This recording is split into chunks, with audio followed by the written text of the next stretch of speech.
Hello, hello, hello. I am Alexis Nelson. I am your life coach.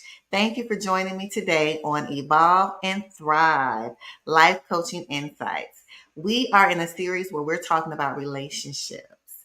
And if you have not been in tune with what we've been talking about, make sure you go back and look at some of the other uh, shows that we've done because we've had talked about a lot of things, but relationships is what we're talking about. And for those who are new to the show, if you want to learn more about what I do, I am a life coach. You can go to alexisnelson.us. Alexisnelson.us. That is the website where you can find out all of what I do. And if you want individual coaching, make sure you send me an email or go to the website and we can connect. Okay? Because I want all my life learners to live life on purpose. Why? Because you're worth it. So let's get to it. Today we are talking about nonverbal cues. And this is so essential when it comes to relationships, right?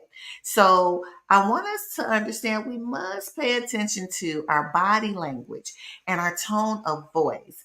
And I want to give you some points on how nonverbal cues and building healthy relationships are connected.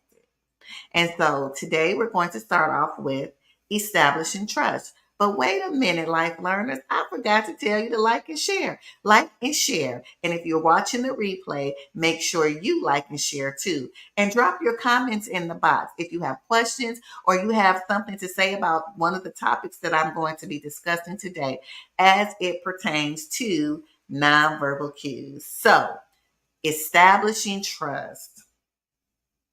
Nonverbal cues such as monitoring or maintaining your eye contact and an open body posture and a warm tone of voice can foster trust in relationships.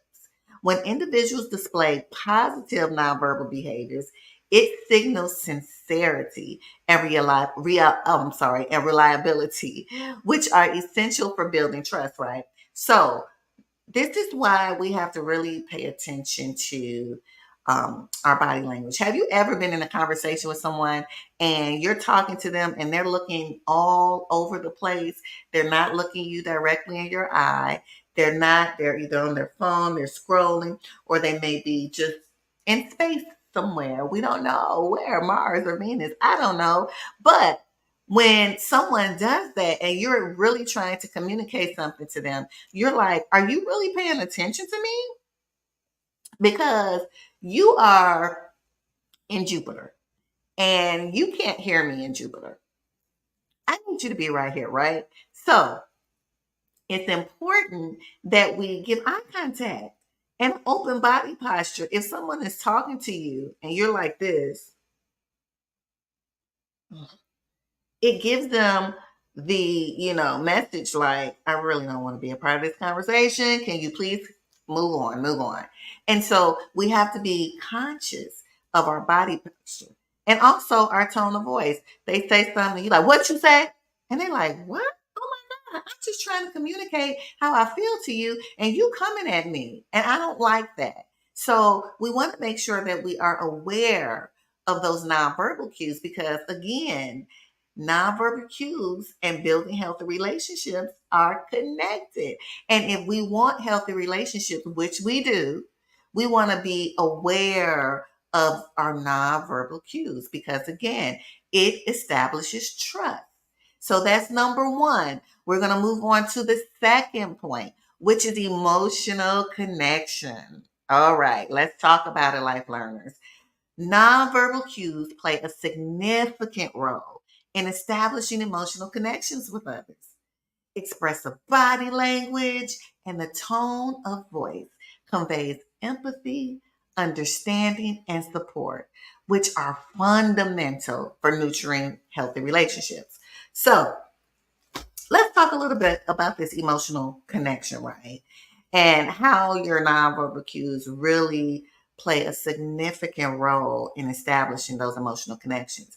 See, our body language and our tone of voice, right? And the empathy and understanding and support that comes with that, it really helps bridge the gap for someone who doesn't feel safe, right? So now when we're talking, I'm leaning in to you because I'm telling you with my nonverbals that what you're saying, it really matters to me. It does. It is important. It doesn't matter what else is going on around me. What in this moment, what you're saying is important. So now I'm building this emotional connection, right? And then my expressive body language.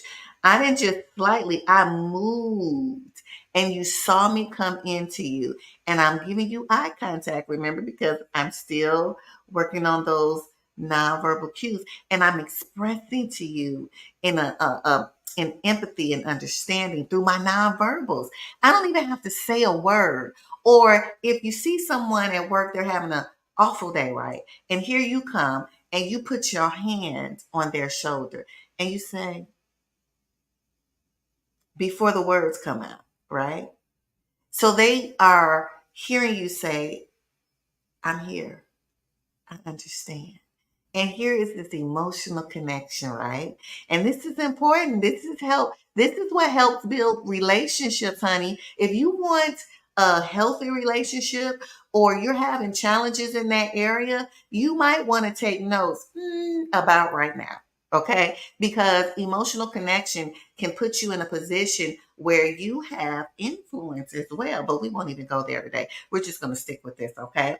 So let's keep going. Our number three, effective communication. And this is what nonverbal cues do. It complements verbal communication, right? By adding depth to the message. Being attentive to body language and tone of voice allows individuals to better understand the emotions and intentions behind the words, leading to a clearer and more effective communication. Listen, I don't know how much I can say about being an effective communicator. And this is something that we have to really be intentional about too. This is something that can be taught and you can learn it like learners. But this is what nonverbal cues do. It complements the verbal communication. So I can say, girl, you look good today. And you really feel that because I didn't put all my head into it. I didn't move my hand. I didn't look at your outfit and went from the top to the bottom of it. And I said, you are looking good today. It complements my verbal communication.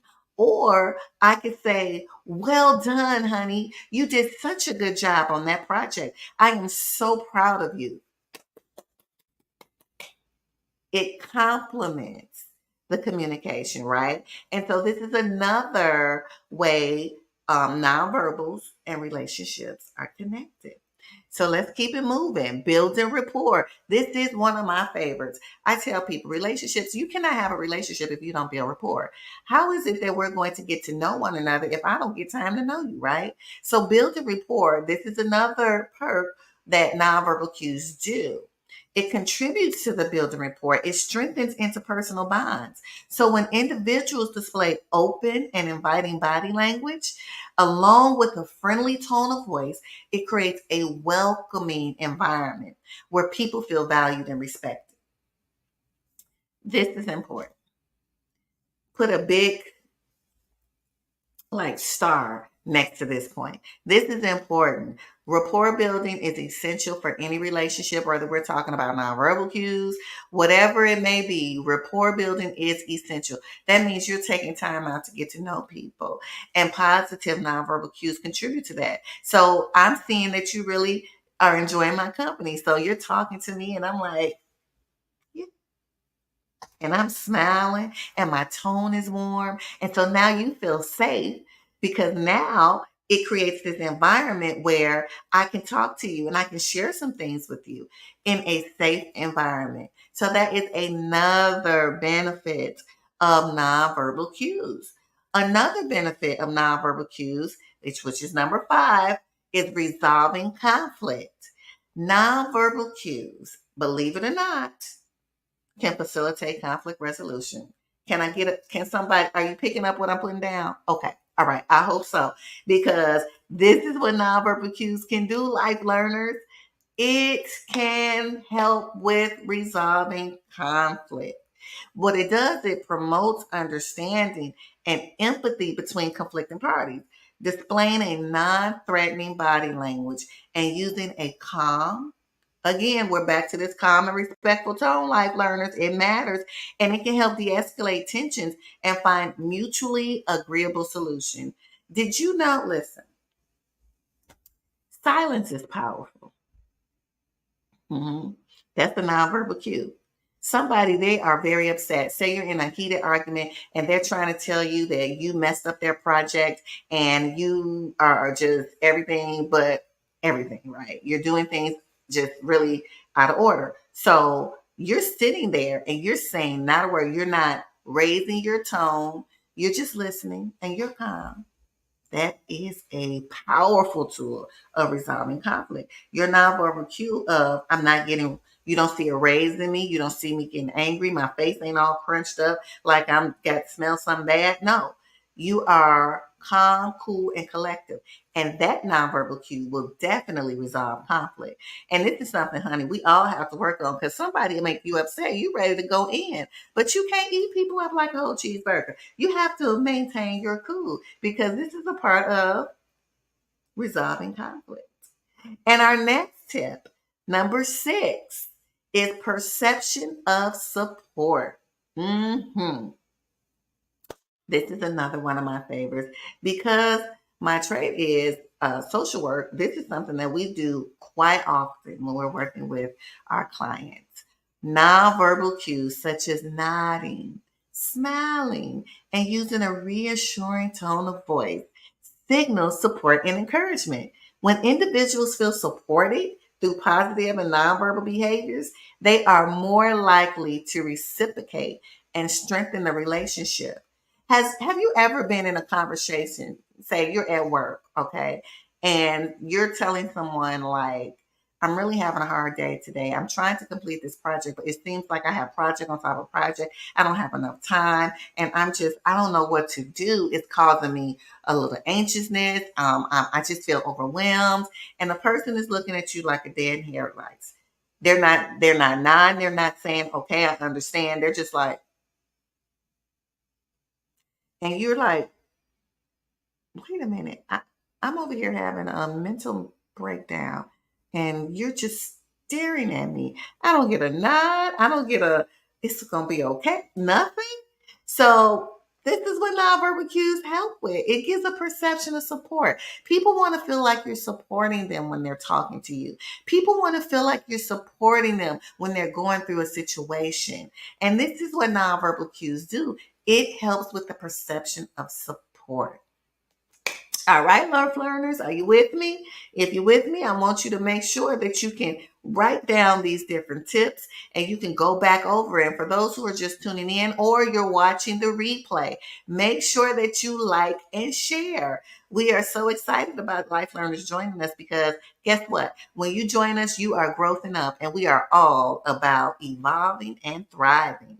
So let's get it to it. Let's go to our tip number 7, which is cultural sensitivity. This is important because we all have different body language, nonverbals, and different isms, I like to say, that we do in our culture. And we have to be aware of cultural differences because, especially in nonverbal communication, it's essential for building healthy relationships across diverse backgrounds.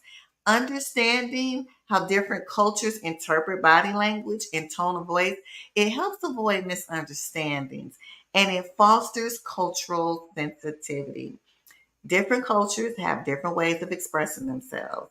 I remember this is way, way early back in my career, not even before my career really jumped off, right?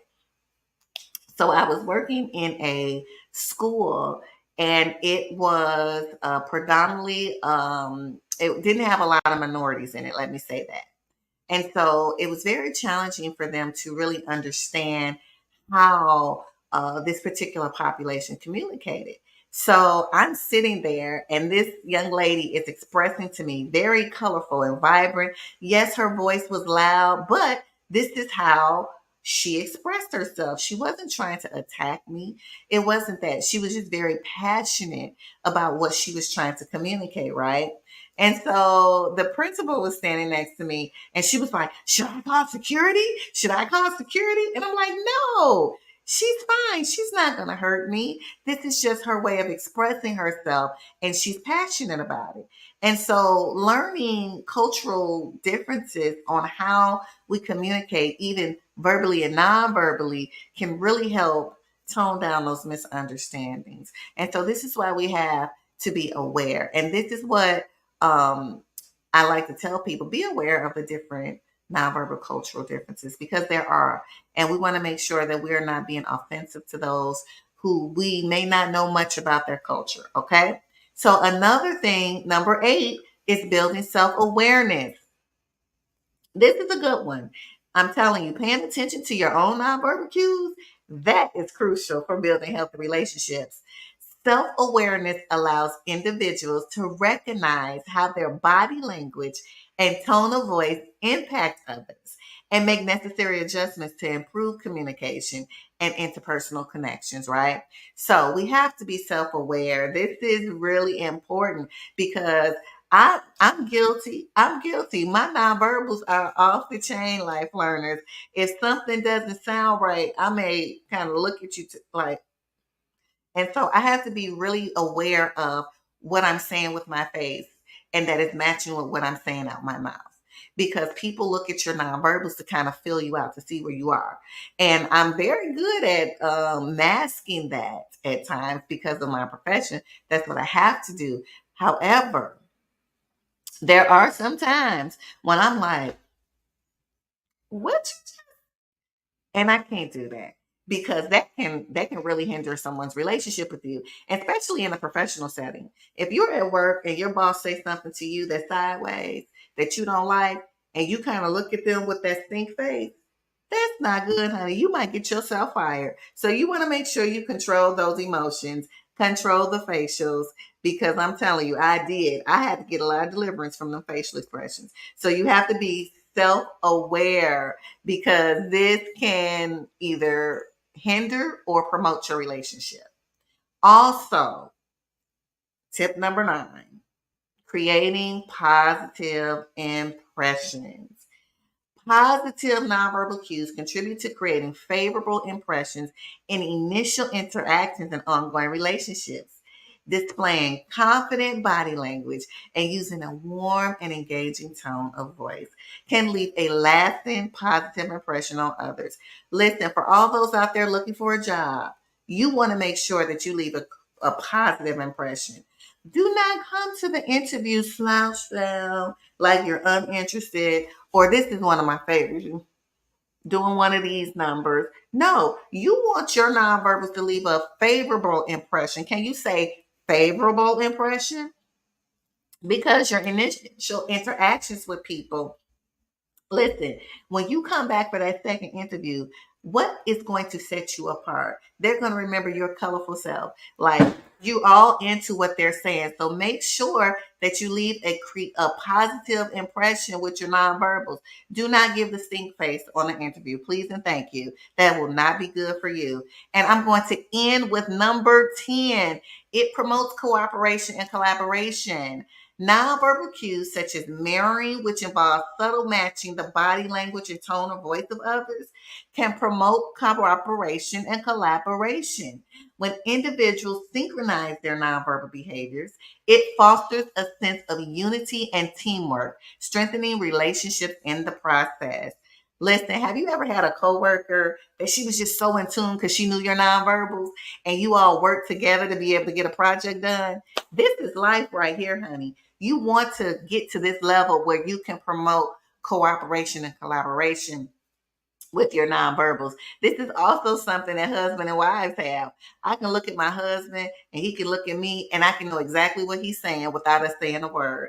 And it's so cool because we can still synchronize our nonverbal behaviors and you'll see the unity amongst us and it helps strengthen the relationships. So this is essential, okay? So make sure again you write down all of these tips that I gave. And I'm just going to go over them one more time for those who just came in and they would sleep. And I want to make sure that they don't miss it. Okay. We're talking about nonverbal cues today. And so the first one we said was establishing trust. All right. Number two, emotional connection. And number three, effective communication. That's a good one. Number four, building rapport. Number five, resolving conflict. Number six, perception of support. Number seven, cultural sensitivity. Number eight, building self awareness. Number nine, creating positive impressions. Remember, you want to get that job, honey. And number 10, promoting cooperation and collaboration. Listen, life learners, today we talked about nonverbal cues and how they are connected to relationships. This series is about building healthy relationships, establishing them in your workplace, in your personal life, with your family members, your loved ones. This is what we're talking about, relationships, building them, making them conducive for growth. And I'm telling you, as you write these down, I want you to go back and look over them and see which one speaks to you. For me, I have to always monitor those expressions, right? Those nonverbals, because I don't want to send the wrong message. So you can jot something in the comments and let me know what you thought about today's session. And also, if you had any questions or any feedback on one of those points that we talked about today. Again, I'm Alexis Nelson. I am your coach. I am with Coaching Towards Purpose, but you are joining us today on our podcast, which is Evolve and Thrive Life Coaching Insights. Make sure you like and share, and make sure if you are just watching the replay, make sure you like and share too. Because listen, I want all. Let me tell you one more time, all my life learners to live life on purpose. Why? Because you're worth it. Again, thank you for joining me. Don't forget, alexisnelson.us is where you can find information about individual coaching or group coaching. So make sure you go to the website. And also, if you need to email me, you can email me at iamalexisnelson@gmail.com. Well, life learners, it's time for me to go, but I will see you next Saturday. You all have a good one.